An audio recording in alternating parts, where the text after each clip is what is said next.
क्रोध की स्वयं सत्ता नहीं है, ये कामना से प्रकट होता है। अगर कामना है हमारी ये कि सब शांत बैठिए, समझिए, और अभी कोई हल्ला मचाने लगे तो अभी क्रोध आए, हे तुमको यहां का नियम पता है, शांत बैठना चाहिए, ऐसा अगर कोई भी कामना है तो क्रोध आने की संभावना है।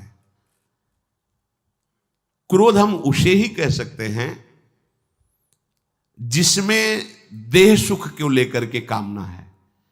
अगर भागवतिक कामना है और उसमें जो आता है वो अपने भजन की बचाव पक्ष या पुष्टता के लिए करता है। जैसे कोई साधक भजन करे, बार बार आसपास कोई विक्षेप कर, तो उसको अंदर जलन होगी। अब वो क्या करेगा, प्रार्थना करेगा या रो देगा? दो बातें हैं। उसका क्रोध प्रकट हुआ, पर वो क्रोध दो रूप में प्रकट हो।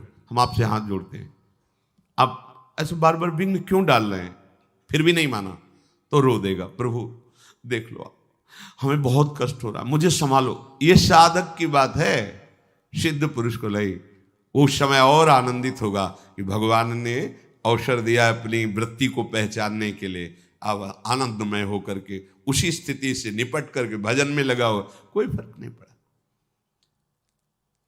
क्रोध अगर अंदर आता है तो पूज्य बाबा कहते हैं क्रोध का लक्षण है दुरुक्ति, कठोर वचन, गालियां निकलने लगना, यह क्रोध का स्वरूप है। अगर उपासक में 1 महीने भजन करने के बाद एक बार क्रोध आ गया तो 1 महीने का भजन प्रभाव ढक जाएगा। जो तुम्हें बोध होना चाहिए आनंद नहीं होगा। अब साल में 12 बार आ गया तो हुआ क्या, और या दिन में 12 बार आता है दूसरे पर हमें, क्योंकि कामनाओं की बौछार हो रही। जो महात्मा जन हैं उनमें कभी कभी क्रोध देखा जाता है, होता नहीं है, क्रोध देखा जाता है। कैसे देखा जाता है?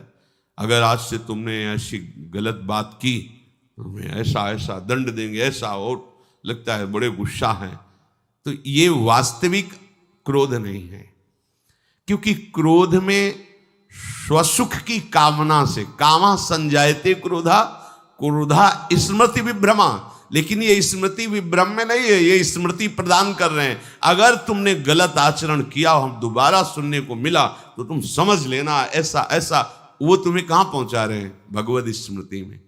तो क्रोध तो नहीं हुआ, क्योंकि स्मृति विभ्रमा नहीं हुई, और स्मृति विभ्रमा में बुद्धि नाश हो, लेकिन वो तो परम बुद्धि में स्थित है।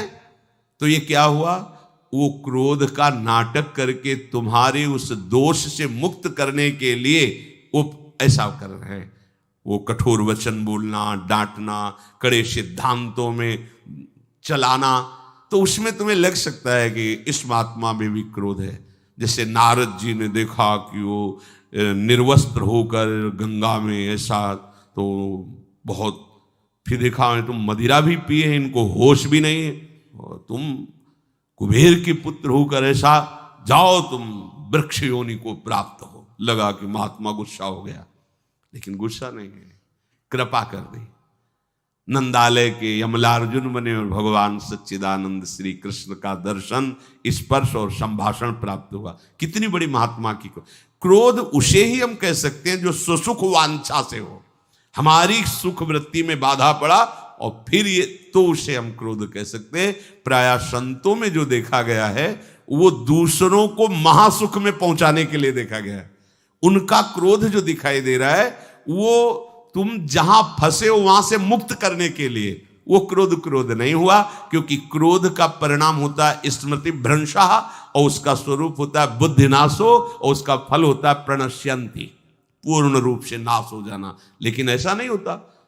मुनिन का क्रोधो मुक्तिदातार, कागभूषुंड जी पे क्रोध, जा काग का शरीर प्राप्त कर, बार बार हमारे वचनों को काटता है। परिणाम क्या हुआ? अविरल भक्ति, अखंड स्मृति, वरदानों की झड़ी लगा दी। ये क्या हुआ?